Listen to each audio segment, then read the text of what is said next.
Hello and welcome to this week's podcast. I'm Mod MattHe, and this week we're going to be talking about the new DDDDD Ninja updates. Yeah. All the Ds this week. And with me I have... Mod MattHe and... Mod Hunter. Both members of the Ninja team. Yeah. So, we'll start with the first sets of Ds. Dnd Improvements. Mm-hmm. So there's been a load of improvements gone in this week for D&Ds. Yeah, a ton. What are they? But I can't rattle all of them off the top of my head. I think it was like 7 or 8 D&Ds we did. Shall I name the D&Ds in turn, and you can tell me some of the... See if I can remember. See if you can remember any of the improvements you've made. Balk. The Charm improvement has been moved from Varrock Armor 4 to 3. Ooh. The Varrock Armor 4, the Elite Armor, now has a teleport to Balk. Yep. And he's now on the D&D tracker. Way, full set. Ding, you get a point. Whee. Champions Challenge. That's big. You can now repeat all of the champions fights. Is it once a week? I believe it's once a week we did it. Fights can be repeated weekly, yeah. Mm-hmm. And we've also massively buffed the rewards. Yeah. We've made a few tweaks to a few of the champions just to make sure that they're completable by basically everyone. Yeah. We've changed the deposit box to a bank box so you can change basically your gear in between each of the fights. Yeah. It's been added to the D&D tracker. Yeah. What else did I do? Oh, if you lose a fight, you no longer lose your challenge. You just use the scroll on, I think his name's Luxanus or something. I can always forget his name. But that just unlocks the fight and then you get to keep on attacking him. Baby trolls. Oh yeah, baby trolls can now eat the challenge scrolls as well. And we renamed the challenge scrolls to be specific so you can have your baby troll name. See, that one isn't on the list, you see. There you go, there's another one. Yeah, well, well, they were originally all called champion scroll and we thought it would be a bit boring if all of them were called the same thing when you've headed to the baby troll. So. And title. The Champions of Champions title, yeah. If you've defeated all of the champions in the Champions Challenge, then you get access to the title. It's a good title. I like that, Champion of Champions. Yeah. All right. Court cases. We have removed the requirement to do the tutorial in order to get a court summons. Right. I think when I was making that, a lot of people, even on Reddit, people were like, that's why I haven't got any court summons. I've been trying for ages. It's like, it really wasn't obvious. The XP lamps you get from now include all combat, or what I deem to be combat skills. Yeah. So it includes summoning, but I think it even includes herb lore, so you can get those overloads. Prayer and summoning, yeah, but it also includes herb lore. Something I also did with the reward books from the Combat Academy. Okay. Because in my eyes, basically unlocking overloads gives you a massive combat boost. Well, they're support skills for combat, aren't they? Yeah. Mystery box? The mystery box, its loot has been improved, so it will give you a bunch of skilling resources now. Yeah. Which will scale based on your total level, actually. Oh. We didn't put this in the news post, but if you have sub 1,000, sub 2,000, and then 2,000 plus, the mystery boxes will improve and scale to your level much better. Brilliant. And a mystery box is now always rewarded. Okay. And title?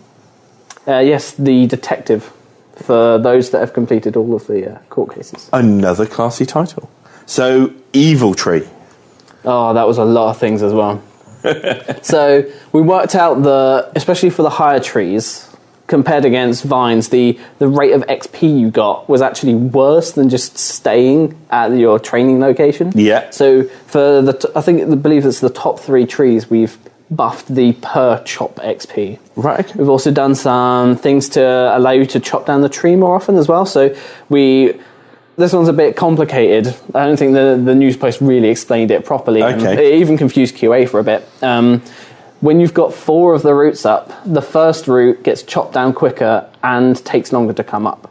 Right. Okay. Which basically allows you, say you're soloing Evil Tree, it allows you to spend more time chopping down the tree rather than getting annoyed by those really annoying roots. Yeah, okay. We also allowed you to use your kindling to get fire making XP. Yeah. Those are balanced around U-log rates as well. So it's really, really tasty and it's really, really fast. The XP rates are disgustingly fast, but because of that, we limited you to 200 max kindling. Yeah. Okay. So that you can just save it up, then all of a sudden just dump a ton of it. Burn through it. Yeah. When I started looking at the hints that you got for when an evil tree was going to appear and compared it against shooting stars, it's effectively its counterpart. Yeah. it was seriously lacking. So now you get told roughly when, give or take about 10 minutes. It's more specific than it's it more was. specific about telling you where it is. And the evil the spirit trees will also tell you where it thinks the next evil tree is going to appear, but whilst it's spawning. Okay. And leprechauns, log banking. Oh yes, the log banking now works without a full inventory, so you don't have to fill your inventory and effectively waste some of your buff trying to get a full inventory. Yeah. Basically, you get the full use out of your buff. Right, okay. Familiarization. This one was more... We already did a bunch of familiarization tweaks to help more people do it, because that triple charms buff is awesome, and I don't think enough people make use of it. Yeah. It basically came down to... The problems we had to deal with this one is basically came down to scheduling.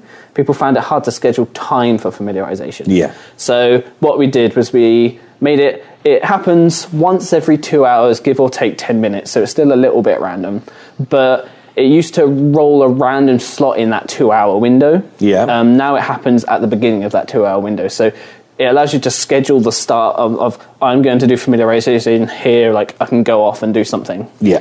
Another problem was that triple charm buff was great, but like it turned on the second you finished the D&D. Yeah. So what we did was we turned it into effectively a ticket you can tear.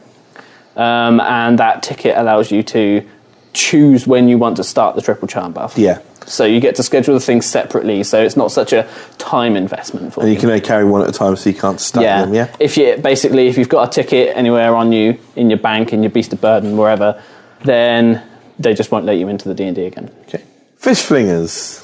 Yeah, so first thing we did was we moved the fish flinger dude. What's he called? The fisherman, basically. The fisherman at the barbarian outpost, we moved him closer to the barbarian fishing. Yep. Because he used to be outside Barber Salt, but no one fishes at that fishing spot, so we moved him up. Yeah. And then we looked at basically ticket dumps, because people had already got their top tackle box. Yeah. And they're getting some nice XP, but they're not really dumping their tickets anymore. Yeah. So we added a bunch of nice rewards. So we added a reset for your tackle box daily teleports. Right, okay. We added a way to get more Fish Flingers tickets. So if you just really, really like Fish Flingers and you want to go in again, you can buy a Fish Flingers ticket. Yeah. And then we allowed a buff that effectively gives you more fish for 20 minutes. So you catch an extra fish. Brilliant. For 20 minutes. Okay. Goblin flash mobs. Oh, this one was really nice to do. I always love giving something to free-to-play. I did it with RuneSpan as well, and they were always really, really thankful that they finally got an update. So Goblin Flash Mobs, this is a problem with, you've released low-level activity for members, but members are typically higher level, so it didn't really work. And all of the rewards were really low level, so no one was really engaging with it. So we did two things. The first thing is we buffed it to basically effectively rune level. The mobs have been buffed as well. So basically be around level 50-ish. Okay. And then we thought, well, level 50 members still aren't going to do it, so we might as well just give it to free-to-play, because at the top of free-to-play, you've got that kind of level 50-ish level. So it's still underneath Demon Flash mobs, but free-to-play get access to it, and it's nice to give free-to-play something. It is. And then we were like, well, still nobody's going to do it, because, you get these little rewards here, but they're not that amazing, so we added some rare drops to them. Right, okay. And we basically added best in slot for melee. We added basically good gear, or how a goblin would spell good, which is G-U-D. G-U-D, good, yeah, good. Yeah. They're level 55 gear, level 55. It's an axe, a level 55 axe, level 55 chest piece, which is effectively power armor. So, free to play gets some power armor, and then a level 55 shield. Brilliant. Phoenix Layer. The Phoenix Layer, I'm not sure I can really rattle off all of the improvements we gave to that. There is a big old list. Yeah, I mean, I have in my hands. We did a playthrough and it was effectively really old and clunky. We're like, this is rubbish. And we looked at the habit of how people played it, and effectively the big problem was just getting in there. So the Reborns were blocking, and while it was a nice gameplay thing back in the day, it just feels really clunky nowadays. It just felt bad. The quest version still blocks, so that mechanic is still there in the quest. However, post-quest, people just want to rush through, they want to kill the bird, they want to chance at their Phoenix Eggling. So we stopped them from blocking. There are a few things as well with like animation delays, so we smoothed that out a little bit. When we went into pre-fighting, you try and fletch these logs that you've been collecting whilst going through. Yeah. And like it would just give you a mez saying, oh, you need to do this, you need to do this. It's like the old quest spot locations where it's like, right, you need to examine this, now you need to search it, now you need to loot it, now you need to... Yeah. It's like all these steps, it's like, no, like we're just going to look in your inventory. If you haven't already fletched them, we're going to automatically fletch them for you. Cool. Oh, and we also allowed Surge Barge Escape to work in there, so you can literally just rush through these things, because it's not difficult. We might, as a post-release thing, buff the Reborns, so there's a bit more difficulty there. Make them scale to you, so you can actually hurt them. So actually get hurt, so the Reborns just aren't completely ignorable. But then we looked at the rewards, and people basically only did this for the Phoenix Eggling pet. Yep. The 2 Phoenix Egglings pets. But that's not going to keep people doing the D&D. We looked at the XP rewards, and actually the XP rewards are quite nice. Yeah. But they're quite nice if you do it every day, and people are like, oh, dailies, I've got so many dailies, I don't even play RuneScape anymore. Yeah. So we wanted to give it a nice reward, an actual reward. So we added effectively a higher level Phoenix, because I looked at the original Phoenix, and it was just broken and a bit rubbish, really. Like, as a high level player, you would never use this. Yeah, absolutely. You know, even the summoning XP you got for making it was average at best. So we looked at it and we thought, well, where is there a hole? It's like, well, we could deal with a fire making buff. Yeah. And as a Phoenix, the fire making kind of works. It does, yeah. With the current fire making familiars, you kind of have to. It's really clunky. You have to like use the log on the Pyre Fiend, and then he burns you and gives you a bit more XP, but then the activity rate would lower your XP rate, so effectively there's no point in using it. You might as well just use bonfires. Yeah. So we allowed the Phoenix to effectively give you a chance to burn 2 logs at once, so it will passively increase your XP gain just by having the Phoenix out. Yeah. It's a really minor thing, actually, because bonfires, like, the roll that it does based on your fire-making level is so low that actually, like, a passive fire-making buff wasn't really useful. It only really helps you if you're doing the old-school lines of fires. Yeah. But we added a passive fire-making boost anyway, just because it's a nice thing to add. Yeah, okay. Brilliant. Skeletal Horror. The Skeletal Horror. This one was a really nice thing to actually buff and give rewards to, because no one was doing it. It's obvious why no one was doing it, because the rewards were just absolute gumph. Like, they were terrible.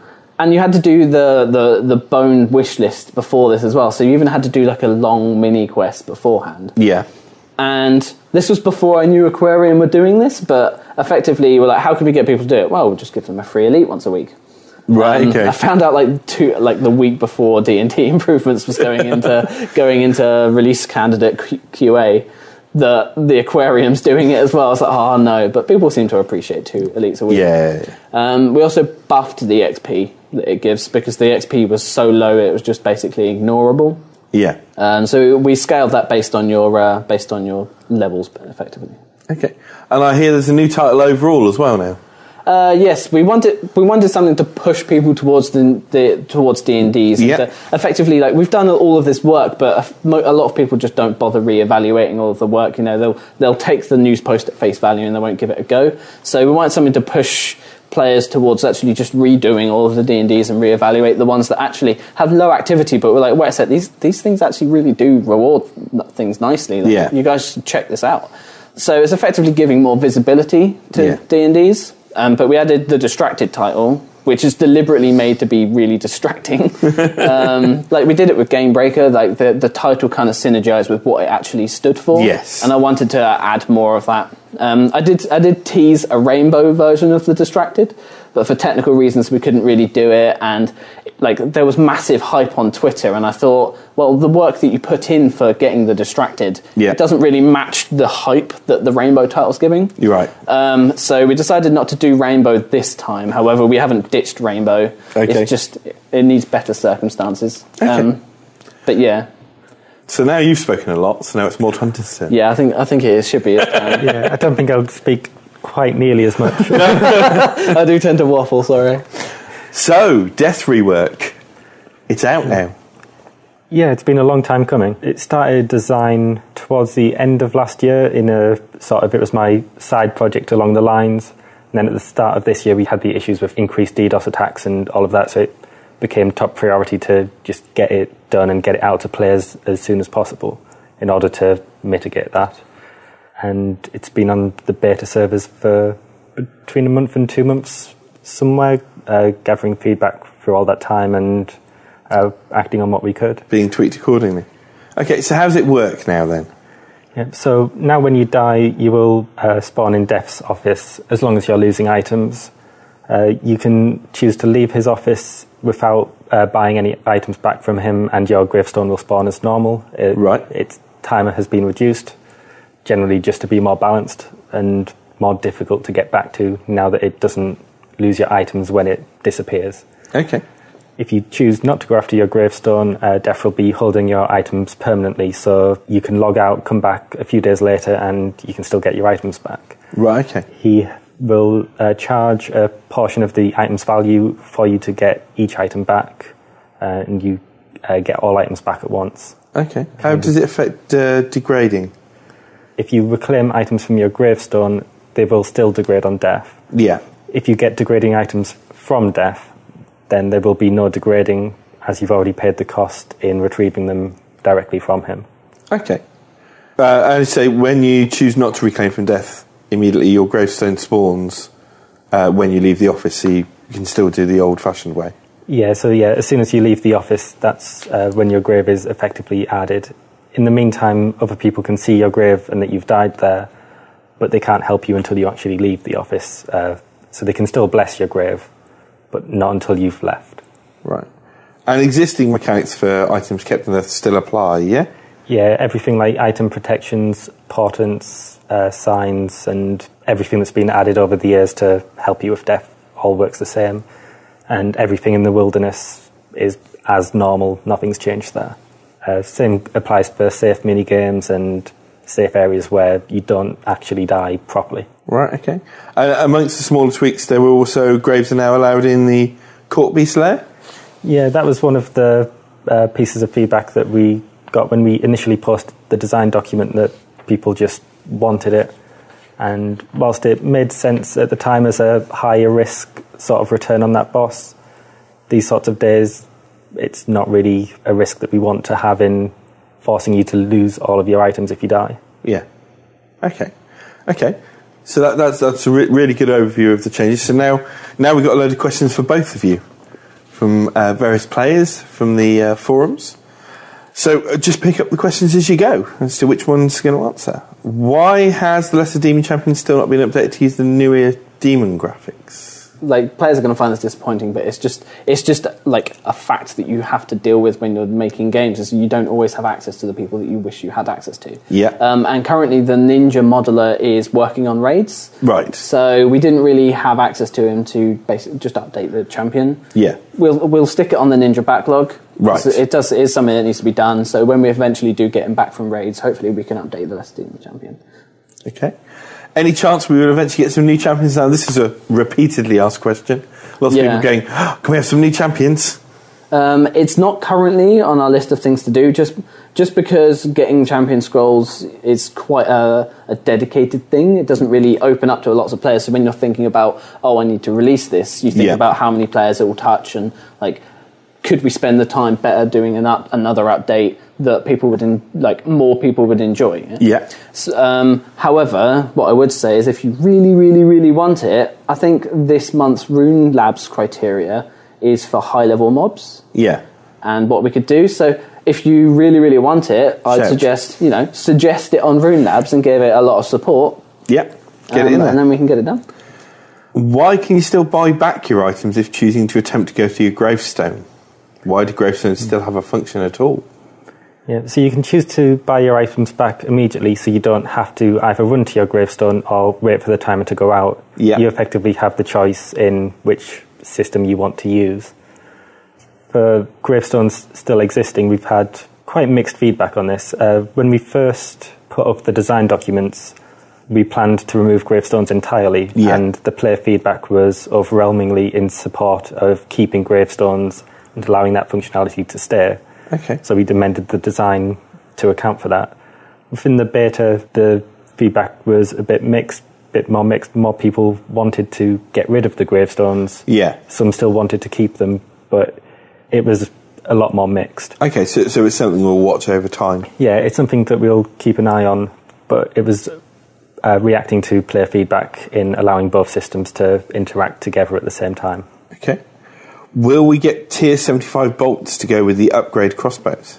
Once again, it's a graphical reason why we won't. Yep. We're not going to, mostly because you can pick up royal bolts really quickly, and we'd need to graphically make these. I know we cheekily made them with the wild arrows, but actually I did the modelling for the wild arrows, and if you look really closely and compare them to dark arrows, you might notice that they're just recoloured and retextured. And so nobody's going to let you do that again, yeah? No. It was really cheeky of me to do it in the first place, but what I would suggest, anyone that wants tier 75 bolts, actually just pick up some royal bolts. They're really cheap, insanely cheap, because the QBD just keeps on handing them out, and they'll automatically down level to tier 75 when you use a 75 crossbow. Okay. Can other species in a family get to drop champion challenges like the greater and black demons dropping the demon champion challenge? That specific example I probably wouldn't do, right? Mostly because if we do an update, if we do an update, then it would kind of block us offering you a greater and black demon champion, which I think people would love to see. Yeah. So that specific example I wouldn't do. However, if you've got examples of ones that synergize better, for instance, we allowed the skeletal horror to drop the skeleton champion squad. Yeah. So if you've got those kinds of suggestions, then tweet #NinjaFix, and then we can get it to drop champ trolls. Perhaps the best question I found for you: why can't chickens wield the armadillo crossbows? What? Why can't chickens wield the armadillo crossbows? Because they lack opposable thumbs. I'm afraid they can't really get to the trigger. Good point. Good point. Will reset tokens still work in the revamped D&Ds? Yes. Yay! If we refuse the offer of paying for our stuff directly, will gravestones still say we've already... I guess it's worth mentioning, which I didn't mention before, if you aim to go to your gravestone and you don't reach it, your items are still stored with death, so you can go back and get them back for free. Back for payment. What specifically has changed about the lesser demon champion fight? I'm not going to tell you that. Spoilers? No spoilers. You guys have got to work it out yourself. I will say one thing. You're not expected to punch him to death. Okay. You can kill him much more efficiently. You've just got to work it out. What about the people who've already completed all the court cases? I believe I put this in. Correct me if I'm wrong. But you just need to speak to the courthouse clerk, and then he will update accordingly. Yeah. Basically, I assume you're talking about the detective title. We are. Yeah. But yeah, I believe you just speak to him, and then he will unlock stuff for titles for you. And will they be classified as having played the D&D for purposes of unlocking the distracted? As well, yeah. Why are Dragon Rider necklace and the Asylum ring so expensive to recover from death? They're part of items effectively like the Kuri dagger, the Balmung sword, and items like that, which were effectively meant to be lost on death and then reclaimed as effectively an individual gold sink in those items, which are high power for their use. Yeah. So they're meant to be high cost to account for that. Okay. The previous system didn't really account for that well. So it was really annoying having your item destroyed and then having to go run back to a million different NPCs and try and get them back. So we quite often erred on the side of convenience in just letting you get them back for free, which kind of undermined that mechanic. Undermined the point of it, yeah. So now that we can actually use that mechanic properly and ensure that the fee is paid as initially intended, we've implemented that mechanic back. Okay. Why isn't the death interface ordered by the cost to save the items? It is, though there's a bug in that I'd fixed where it didn't take into account the fixed value when it specifically came to the sorting. Okay. Due to today's Ninja update, players at level 70 range no longer have access to crossbows that use different types of bolts. Could you address this issue? So we attempted, badly because it went out as a bug, which we fixed by the way, but originally we intended to basically open up Carol's pistol crossbows to all bolts, but when fixing the bug that's currently live, I asked Reddit and Twitter, what would you prefer? Would you prefer allowing Carol's pistol crossbows to use enchanted bolts and open them up and then just allow the two-handed Carol's crossbow to use the repeating bolts? Or do you want me to just make them use the repeating bolts? And I think on both places it was overwhelmingly no, keep the niche of tier 70 using the repeating bolts. Yeah, okay. So if you do want to use enchanted bolts, I'm afraid you're going to have to either use a lower level crossbow or just get 5 levels in range. Yeah. Free-to-play is finally capable to enter Death's office, but are not allowed to change their loot beams. Why can't free-to-play alter their loot beams? Yeah, as far as I'm aware, it's a members-only feature, and it's not something that I'd changed on Death. Yeah, fair enough. Why don't we receive our protected items automatically? So typically there's a lot of protected items that people don't want to keep, either because they're degrading or other manners. So if you run back to your gravestone, you might want to protect 3 separate items to stop them degrading. Yeah. So we can't particularly allow that choice without you automatically. Yeah. Okay. Can fish fingers reward for double fish also double XP? Or can we have the option between the two? No, we deliberately didn't do that. Okay. It's a balancing issue, and like fishing isn't exactly slow to level, is it? No. So we wanted that to specifically be a buff. Say you're fishing rocktails, like you just specifically for a buff for people who want to actually collect the fish, or like sell them on and etc. Okay. Are there any plans to give Armadillo crossbows a special attack? Not currently, no. No. And last but not least, will the grave timers be returned to pre-DDoS values? They won't, no. We've reduced the timers just so that they're more difficult to get back to your graves. Yeah. We've still kept the slightly increasing timers, obviously a lot less than they used to be because the times are smaller, but the graves also reduced the amount you need to pay to get your items back from Death now as well. So the higher tier graves still have higher usage. Right, okay. Well, thanks, guys. It's great to have a couple of the ninjas on the sofa. Thanks for coming in and chatting about your update this week. If you could say goodbye to the listeners. Goodbye from Pi. And goodbye from Hunter. And goodbye from me. Bye. Bye. See you.